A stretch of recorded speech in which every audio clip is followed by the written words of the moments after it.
Friends, welcome to Telugu education tips YouTube channel. Friends, ఇవాళ వీడియోలో నేను మీతో డిస్కస్ చేయబోతున్న టాపిక్ ఏంటంటే ఏపీకి సంబంధించి పాలసీ 2025 రిలేటెడ్గా ఎలా అప్లై చేసుకోవాలి అన్న దాని గురించి స్టెప్ బై స్టెప్ ప్రాసెస్ అయితే మనమైతే తెలుసుకుందాం. గుర్తుపెట్టుకోండి, వీడియో కనుక క్లియర్గా చూసుకున్నట్టయితే మీ యొక్క పాలసీ అప్లికేషన్ అనేది ఎవరి సహాయం లేకుండా మీరే అప్లై అనేది చేసుకోవచ్చు. అంత డీటెయిల్గా నేను వీడియోలో అయితే చెప్పబోతున్నాను. లాగిన్ అయిన తర్వాత పేజ్ ఎలా కనిపిస్తుంది, అక్కడ ఏది క్లిక్ చేయాలి, ఇలా చాలా డీటెయిల్స్ అయితే మనం వీడియోలో అయితే డిస్కస్ చేసుకుందాం. కాబట్టి వీడియో అనేది ఇంట్రెస్టింగ్గా యూస్ఫుల్గా ఉంటుంది. పూర్తిగా చూడడానికి అయితే ట్రై చేయండి. ఇక టాపిక్ అయితే స్టార్ట్ చేసే ముందు నా చిన్న రిక్వెస్ట్ ఏంటంటే, ఇప్పటివరకు మన తెలుగు ఎడ్యుకేషన్ టిప్స్ యూట్యూబ్ ఛానల్ని మీరు ఎవరైనా సబ్స్క్రైబ్ చేయకుండా చూస్తున్నట్టే మీకు యూస్ఫుల్ అయ్యే ఇలాంటి ఎన్నో వీడియోస్ కోసం అయితే సబ్స్క్రైబ్ చేసుకోండి. ఫ్రెండ్స్, ఇక టాపిక్లోకి వచ్చేసినట్టయితే ముందుగా అఫీషియల్ వెబ్సైట్ ఓపెన్ చేస్తూ మనమైతే ఎలా అప్లై చేయాలన్నది మనమైతే గమనిద్దాం. ఫ్రెండ్స్, ఇక్కడ స్క్రీన్ పైన చూసుకున్నట్టయితే ఇది మనకు పాలిసెట్ అఫీషియల్ వెబ్సైట్ అనమాట. దీని యొక్క లింక్ అనేది నేను డిస్క్రిప్షన్లో ఇస్తాను. ఇంట్రెస్ట్ ఉన్న వాళ్ళు ఓపెన్ చేసి మీరు అప్లై చేసుకోవచ్చు. ఫ్రెండ్స్, ఒక చిన్న రిమైండర్ ఏంటి అంటే, ఫ్రెండ్స్ ఎవరి దగ్గర క్యాస్ట్ ఇన్కమ్ సర్టిఫికేట్ లేకపోయినట్టయితే దయచేసి అప్లై అయితే చేయకండి. అవి తెచ్చుకున్న తర్వాతే మీరు అప్లై అనేది చేయండి. దానికి సంబంధించి చాలా యూజ్ అనేది ఉంటుంది.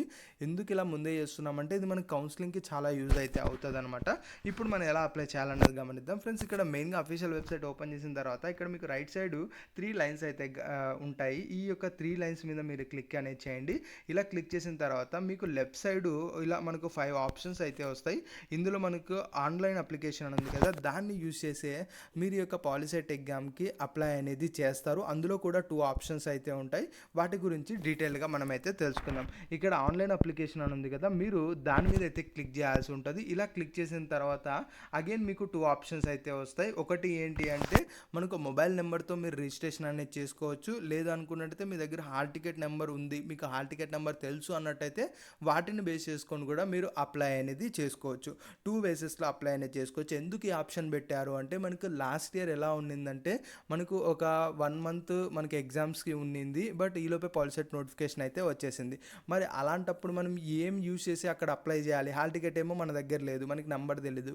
అలాంటి కేసెస్లో మొబైల్ నెంబర్ అయితే వచ్చిందనమాట. సో అందుకని ఇక్కడ మొబైల్ నెంబర్ ఆప్షన్ కూడా అయితే ఉంది. ఇప్పుడు 2025లో ఎవరైతే అప్లై చేస్తున్నారో వాళ్ళకి మీకు హాల్ టికెట్ నెంబర్ తెలిసినట్టయితే హాల్ టికెట్ నెంబర్ నుంచి అప్లై చేయండి. హాల్ టికెట్ నెంబర్ తెలియదు అనుకున్నట్టయితే మొబైల్ నెంబర్ నుంచి మీరు అప్లై అయితే చేయండి.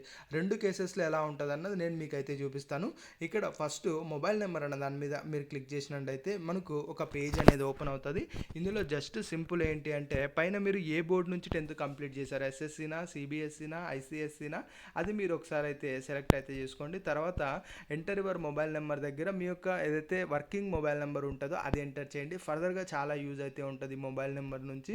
ఎందుకంటే ఓటీపీస్ రావడం కానీ కమ్యూనికేషన్కి కానీ ఇదే మొబైల్ నెంబర్ యూజ్ చేయాల్సి ఉంటుంది. కాబట్టి ఇక్కడ మీరు ఎంటర్ మొబైల్ నెంబర్ అన్న చోట మీ యొక్క మొబైల్ నెంబర్ ఎంటర్ చేసి గెట్ ఓటీపీ అనే దాని మీద క్లిక్ చేసినట్టయితే మీకు ఓటీపీ అనేది రావటం అయితే జరుగుతుంది. ఆ ఓటీపీని ఇక్కడ పైన కాలం ఉంది కదా, స్పేస్, అందులో మీరు ఎంటర్ అయితే చేయాల్సి ఉంటుంది.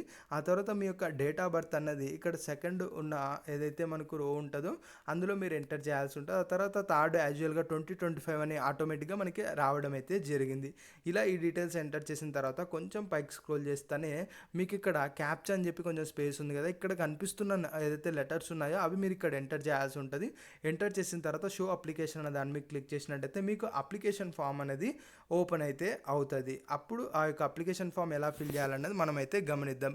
ఈలోపు అగైన్ మనకు ఆన్లైన్ అప్లికేషన్ ద్వారా వెళ్ళేసి ఇక్కడ మనకు 10th class hall ticket number ఉంటే ఎలా అప్లై చేయాలన్నది దీనికైతే తెలుసుకుందాం అనమాట. ప్రాసెస్ అనేది సిమిలర్గానే ఉంటుంది. ఇప్పుడు హాల్ టికెట్ ఎలా అప్లై చేయాలన్న అన్న దాని మీద మీరు క్లిక్ చేసినట్టయితే అగైన్ మీకు ఇంకొక పేజ్ అయితే ఓపెన్ అయితే అవుతుంది. ఈ యొక్క పేజ్లో సేమ్ యాజువల్గా ఇది వరకు మనం ఏవైతే డీటెయిల్స్ ఎంటర్ చేసామో అవే డీటెయిల్స్ ఎంటర్ చేయమని అయితే అడుగుతారు. మెయిన్గా ఏంటంటే, ఏదైతే మనకు ఎస్ఎస్సి బోర్డు మీద ఏదైతే ఉందో ఆ యొక్క ఎస్ఎస్సి బోర్డుని అయితే సెలెక్ట్ చేసుకోమని అయితే అడుగుతారు. అదే మనకి ఇక్కడ డీటెయిల్స్లో అయితే క్లియర్గా అయితే చూపిస్తారనమాట. మనకు వెబ్సైట్ అయితే లోడ్ అయితే అవుతుంది. మేబీ చాలామంది అయితే అప్లై చేస్తున్నట్టున్నారు, అందుకని మనం ఇంకా వెబ్సైట్ అనేది లోడ్ అయితే అవుతుంది అనమాట. ఇలా మనకు వెబ్సైట్ చూసుకున్నట్టయితే మనకు ఇక్కడ యాజువల్ ఎస్ఎస్సీనా, సిబిఎస్ఈనా, ఐసిఎస్ఈనా, ఎన్ఐఓఎస్ఆ, ఏపీఓఎస్ఎస్ అని అయితే అడుగుతుంది. మీ బోర్డు ఏదో మీరు సెలెక్ట్ చేసుకోండి. ఆ తర్వాత ఇక్కడ ఫస్ట్ ఏదైతే కాలం ఉందో ఇందులో మీ యొక్క 10th class hall ticket number enter చేయండి. ఆ తర్వాత కింద వచ్చేటప్పటికి మీ యొక్క డేట్ ఆఫ్ బర్త్ ఏదైతే ఉంటుందో గుర్తుపెట్టుకోండి, మీ యొక్క 10th క్లాస్ హాల్ టికెట్లో డేట్ ఆఫ్ బర్త్ ఏమైతే ఉంటుందో అది మీరు ఎంటర్ చేయండి. ఆ తర్వాత మీరు ఏ ఇయర్ పాస్ అయ్యారు, మేబీ 2025 అయితే 2025, 2024 అయితే 2024, అవి మీరు ఇక్కడ ఎంటర్ అయితే చేయండి. ఎంటర్ చేసిన తర్వాత స్క్రోల్ చేసినట్టయితే ఇక్కడ మీకు ఒక ఏవైతే మనకు లెటర్స్ అయితే ఉంటాయో ఆ యొక్క లెటర్స్ని కింద ఎంటర్ చేయండి. ఎంటర్ చేసి షో అప్లికేషన్ అనే దాని మీద క్లిక్ చేయండి. ఇప్పుడు మీరు మొబైల్ నెంబర్తో ఇలా మనకు ఓటీపీ ద్వారా వెళ్ళిన ఒకే ప్రాసెస్ ఉంటుంది, ఇలా హాల్ టికెట్ నుంచి వెళ్ళినా కూడా ఒకే ప్రాసెస్ అయితే ఉంటుంది. ఇప్పుడు మీరు షో అప్లికేషన్ అనే దాని మీద క్లిక్ చేసినట్టయితే మీకు ఆన్లైన్లో ఈ విధంగా పేజ్ అనేది ఓపెన్ అవుతుంది. ఇక్కడ నేను ఎవరిది అప్లై చేయట్లేదు, జస్ట్ డెమోగా చూపిస్తున్నాం కాబట్టి నేను మీకు లైవ్లో అప్లై అయితే చేసి చూపించట్లేదు. ఇలా మనకు పేజ్ అయితే ఓపెన్ అవుతుంది. ఇక్కడ మనకు 3 స్టెప్స్ అయితే ఉంటాయి. ఫస్ట్ది ఏంటంటే మీకు సంబంధించిన డీటెయిల్స్ ఎంటర్ చేస్తారు, ఆ తర్వాత వాటి రిలేటెడ్గా ఫొటోస్ మనకు అప్లోడ్ చేస్తారు, ఆ తర్వాత పేమెంట్ అనేది చేయడం అయితే జరుగుతుంది. ఈ 3 స్టెప్స్ మీరు యూజ్ అయితే చేస్తారు. ఇక్కడ డీటెయిల్స్కి వచ్చేటప్పటికి ఫస్ట్ మీ యొక్క నేమ్ ఏదైతే ఉంటుందో 10th క్లాస్ హాల్ టికెట్లో కానీ లేదంటే ఫర్దర్గా మీరు 10th క్లాస్లో ఏదైతే ఇచ్చుంటారో ఆ యొక్క నేమ్ అనేది ఎగ్జాక్ట్గా సర్నేమ్తో సహా మీరు ఎంటర్ అనేది చేయాల్సి ఉంటుంది. ఆ తర్వాత మీ యొక్క ఫాదర్ నేమ్ కూడా అదే విధంగా ఎంటర్ చేయాల్సి ఉంటుంది. ఆ తర్వాత మీరు మేల్ ఆఫ్ ఫీమేల్ అని అయితే అడుగుతుంది, అది మీరు సెలెక్ట్ చేసుకోండి. ఆ తర్వాత డేట్ ఆఫ్ బర్త్, ఇక్కడ మీరు డేట్ ఆఫ్ బర్త్ అనేది ఆటోమేటిక్గా వస్తుంది. ఎందుకంటే మీరు ఫస్ట్లో మనకు షో అప్లికేషన్ ఆ యొక్క స్టెప్ కంప్లీట్ చేసేటప్పుడు మీరు డేట్ ఆఫ్ బర్త్ ఇచ్చుంటారు కాబట్టి అది ఆటోమేటిక్గా వస్తుంది. బోర్డు కూడా ఆటోమేటిక్గా వస్తుంది. ఇయర్ ఆఫ్ పాసింగ్ కూడా ఆటోమేటిక్గా అయితే వస్తుంది. ఇప్పుడు మొబైల్ నెంబర్ నుంచి ఎవరైతే వెళ్తున్నారో వాళ్ళకి ఆటోమేటిక్ ఇక్కడ మొబైల్ నెంబర్ వచ్చేసి ఉంటుంది. లేదా ఎస్ఎస్సి హాల్ టికెట్ నెంబర్ నుంచి వెళ్ళే వాళ్ళు అయితే ఇక్కడ ఎస్ఎస్సి హాల్ టికెట్ నెంబర్ అయితే ఉంటుంది. At the same time mobile number అడిగినా కూడా మీరు మొబైల్ నెంబర్ అనేది ఎంటర్ చేయాల్సి ఉంటుంది. ఆ తర్వాత డిస్టిక్ అని ఉంది కదా, ఇక్కడ నుంచి కొంచెం ఇంపార్టెంట్ అనమాట. ఇక్కడ డిస్టిక్ అన్న చోట మీరు ఏ డిస్టిక్కి చెందిన వాళ్ళో ఆ యొక్క డిస్టిక్ అనేది మీరు సెలెక్ట్ చేసుకోవాల్సి ఉంటుంది. జస్ట్ దాన్ని మీకు క్లిక్ చేయగానే మీకు ఒక డ్రాప్ డౌన్ ఓపెన్ అవుతుంది. అందులో మీకు డిస్టిక్స్ ఉంటాయి. అందులో మీరు ఏ డిస్టిక్కి చెందిన వాళ్ళో ఆ యొక్క డిస్టిక్ అనేది సెలెక్ట్ అనేది చేసుకోండి. ఆ తర్వాత కింద town in which you would like to appear for examination అని ఉంది కదా, ఇక్కడ మీరు ఏ టౌన్లో మీరు ఎగ్జామ్కి అప్లై అటెండ్ అవుదాం అనుకుంటున్నారన్న టౌన్ అయితే మీరు సెలెక్ట్ చేసుకోవాల్సి ఉంటుంది. ఫర్ ఎగ్జాంపుల్ మీరు సెలెక్ట్ చేసుకున్న డిస్టిక్లో మీకు దగ్గరగా ఉన్న ప్లేస్ అయితే ఉంటుంది కదా, అది మీరు సెలెక్ట్ అయితే చేసుకోవాల్సి ఉంటుంది. అలా సెలెక్ట్ చేసుకున్న తర్వాత దానికి సంబంధించి పిన్ కోడ్ ఉంటుంది. పిన్ కోడ్ మీరు ఎంటర్ అయితే చేయండి. రిమైనింగ్ మీ యొక్క అడ్రస్ పర్మనెంట్ కానీ ప్రజెంట్ కానీ అడ్రస్ ఉంటుంది కదా, ఆ యొక్క అడ్రస్ అయితే ఎంటర్ అయితే చేయండి. ఇది జస్ట్ కమ్యూనికేషన్ పర్పస్ మాత్రమే. ఇవి మీరు ఎంటర్ చేసిన తర్వాత ఇంకొంచెం స్క్రోల్ చేసినట్టయితే అగైన్ మనకు యూనివర్సిటీ లోకల్ ఆర్ రీజన్ అని మనకు అయితే అడుగుతుంది. ఇది చాలా చాలా ఇంపార్టెంట్. ఇక్కడ మనకు 3 ఆప్షన్స్ అయితే ఉంటాయి. ఎస్యూవి ఆప్షన్ ఉంటుంది, అలానే మనకు ఏయూ ఆప్షన్ ఉంటుంది, అలానే నాన్ లోకల్ అని అయితే ఉంటుంది. మోస్ట్లీ దీన్ని ఎలా ఎంటర్ చేస్తారు అంటే ఎవరైతే మనకు ఏపీలో నార్త్ సైడ్ ఉంటారో, నార్త్ సైడ్ కానీ కోస్తా సైడ్ కానీ వీళ్ళు మెజార్టీగా మనకు ఏయూ రీజన్ కిందకి అయితే వస్తారు. అలానే మనకు రాయలసీమ సైడ్ ఎవరైతే ఉంటారో వీళ్ళు ఎస్యూవి రీజన్ కిందకి అయితే వస్తారు. ఈ రెండుకి సంబంధించిన కాని వాళ్ళు ఎవరైతే మనకు బయట నుంచి ఉంటారో అలా వాళ్ళు మనకు నాన్ లోకల్ కిందకి అయితే వస్తారు. యాక్చువల్గా నాన్ లోకల్ అన్న ఆప్షన్ అయితే తీసేయాల్సి ఉంటుంది, కానీ కూడా మనకు నాన్ లోకల్కి అయితే వస్తారు. కాబట్టి మీరు ఏయూ రీజనా ఆర్ మనకు ఎస్యూవి రీజనా అన్నది ఈ 2 రీజన్స్ నుంచి మీరు సెలెక్ట్ అయితే చేసుకోవాల్సి ఉంటుంది. ఇప్పుడు నేను చెప్పాను కదా, నార్త్ సైడ్ ఉన్న వాళ్ళైతే ఏయూ సెలెక్ట్ చేసుకోండి, సౌత్ సైడ్ ఉన్న వాళ్ళైతే మీరు ఎస్యూవి సెలెక్ట్ అయితే చేసుకోండి. ఆ తర్వాత మైనారిటీ కమ్యూనిటీ అయితే అడుగుతుంది. ఇక్కడ మీరు ఎస్ అన్నట్టయితే ఎస్ సెలెక్ట్ చేసుకోండి. దానికి రిలేటెడ్గా ఒక ప్రూఫ్ అయితే అడుగుతుంది. ఆ యొక్క డాక్యుమెంట్ కూడా మీరు అప్లోడ్ చేయాల్సి ఉంటుంది ఫొటోస్లో. ఆ తర్వాత అసిస్టెన్స్ ఇన్ ఉర్దూలో మీకు అసిస్టెన్స్ కావాలి అనుకున్నట్టు మీరు సెలెక్ట్ చేసుకోవచ్చు. బట్ ఇక్కడ గమనించాల్సింది ఏంటంటే ఉర్దూ సెలెక్ట్ చేసుకున్న వాళ్ళకి మేబీ కాదు, గుంటూరు ఆర్ నంద్యాలలో మాత్రమే మీకు అసిస్టెన్స్ అయితే ఉంటుంది. అక్కడే మీకు సెంటర్స్ అయితే ఉంటాయి. ఆ తర్వాత మనకు సెలెక్ట్ కేటగిరీ అని ఉంది కదా, ఇక్కడ ఏంటి అంటే మీ యొక్క కేటగిరీ ఏంటి, ఓసీనా, బీసీనా, ఎస్సీనా, ఎస్టీనా అవి మనకైతే అడుగుతారు. అది మీరు సెలెక్ట్ అయితే చేసుకోండి. ఇక్కడ సెలెక్ట్ చేసుకున్న దాన్ని బట్టే మీరు ఎంత ఫీజు పే చేయాలన్నది మీకు క్లారిటీగా అయితే చూపిస్తారు.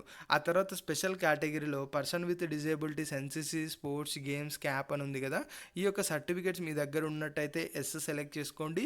లేవు అనుకున్నట్టయితే నో సెలెక్ట్ చేసుకోండి. బట్ ఈ సర్టిఫికేట్స్ ఉన్నా కూడా మీరు నో సెలెక్ట్ చేసుకున్నట్టయితే మేబీ ఆ సర్టిఫికేట్స్కి ఉన్న కొంచెం మనకు ఇంపార్టెన్స్ ఉంటుంది. ఆ సర్టిఫికేట్స్ వాటి ద్వారా మీరు అనుకున్న కాలేజీలో సీట్ రావడానికి ఛాన్స్ అయితే ఉంటుంది. అది ఎలాగ ఏంటి అనేది కమింగ్ వీడియోలో మాట్లాడుకుందాం.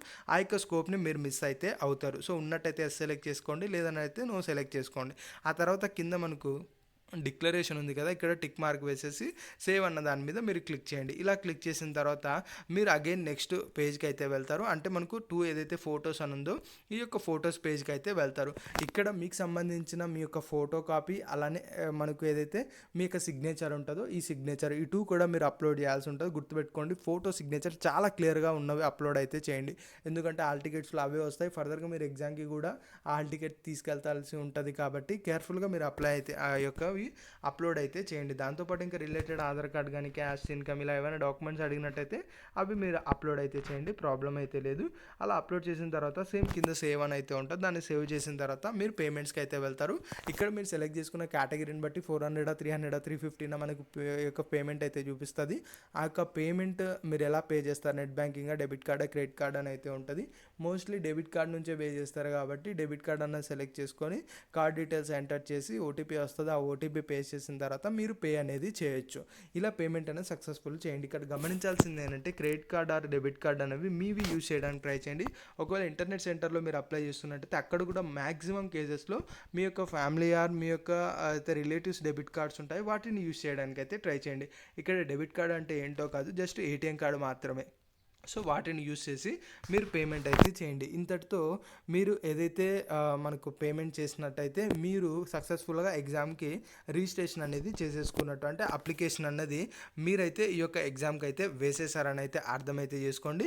ఆ తర్వాత నెక్స్ట్ వచ్చేటప్పటికి మనకి ఏంటంటే మీ యొక్క అప్లికేషన్ స్టేటస్ అనేది మీరు సెలెక్ట్ అనేది చేసుకొని మీకు మీ యొక్క అప్లికేషన్ అనేది అప్లై అయిందా లేదా అన్నది మీరు క్లియర్గా అయితే చూడొచ్చు. అంటే మీకు 10th ఏ బోర్డు, అలానే మనకు hall ticket number or mobile నెంబర్లో మీరు ఆ హాల్ టికెట్ నెంబర్ నుంచి అయితే hall ticket number, mobile number నుంచి అప్లై చేసినట్టయితే మొబైల్ నెంబర్ ఎంటర్ చేసి date of birth, year of passing, ఆ తర్వాత ఎంటర్ క్యాప్చర్ చోట పైన కనిపిస్తున్న అయితే లెటర్స్ ఉన్నాయి అవి ఎంటర్ చేసి view application or view my application status అన్న దాన్ని మీకు క్లిక్ చేసినట్టయితే మీరు సక్సెస్ఫుల్గా సబ్మిట్ అయిందా కాలేదా అన్నది మీకు క్లియర్గా అయితే చూపిస్తుంది.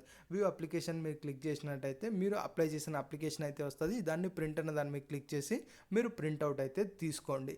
ఈ విధంగా మీరు చెక్ చేసుకొని మీ అప్లికేషన్ సక్సెస్ఫుల్గా కంప్లీట్ అయినట్టయితే ఇక మీరు క్లోజ్ చేసి హాల్ టికెట్స్ కోసం అయితే వెయిట్ చేయొచ్చు. హాల్ టికెట్స్ రాగానే ఆ యొక్క హాల్ టికెట్స్ని ఎలా డౌన్లోడ్ చేసుకోవాలి, ఫర్దర్గా నెక్స్ట్ అసిస్టెన్స్ ఎలా ఉండాలి, ఫర్దర్గా ఎగ్జామ్ అయిపోయిన తర్వాత నెక్స్ట్ ఎదురయ్యే ప్రాసెస్ ఏంటి, కౌన్సిలింగ్ ఏంటి, వెబ్ ఆప్షన్స్ ఏంటి, ఇలా చాలా ప్రాసెస్ అయితే ఉంటాయి. వాటన్నిటి రిలేటెడ్గా కూడా మనం కమింగ్ వీడియోస్లో అయితే మాట్లాడుకుందాం. సో ఆ కమింగ్ వీడియోస్ కోసం అయితే వెయిట్ చేయండి. గుర్తుపెట్టుకోండి 200 to 300 వీడియోస్ అయితే మన ఛానల్లో పాలిసెట్ రిలేటెడ్గా రాబోతున్నాయి. దయచేసి ఆ వీడియోస్ అయితే ఎవ్వరు కూడా మిస్ అయితే అవ్వకండి. హాల్ టికెట్స్ కూడా 1 week before the exam date అయితే మనకు వస్తాయి. అంటే మనకు April 24th అలా మనకు ఈ యొక్క హాల్ టికెట్స్ అనేవి రిలీజ్ అవ్వడానికి ఛాన్స్ అయితే ఉంది. ఇది ఫ్రెండ్స్ మెయిన్గా మనం వీడియోలో అయితే తెలుసుకున్నది. వీడియో నచ్చినట్టయితే లైక్ చేయండి. మరీ ముఖ్యంగా మన తెలుగు ఎడ్యుకేషన్ టిప్స్ యూట్యూబ్ ఛానల్ని మీరు ఎవరైనా సబ్స్క్రైబ్ చేయకుండా చూస్తున్నట్టయితే మీకు యూస్ఫుల్ అయ్యే ఇలాంటి ఎన్నో వీడియోస్ కోసం అయితే సబ్స్క్రైబ్ చేసుకోండి.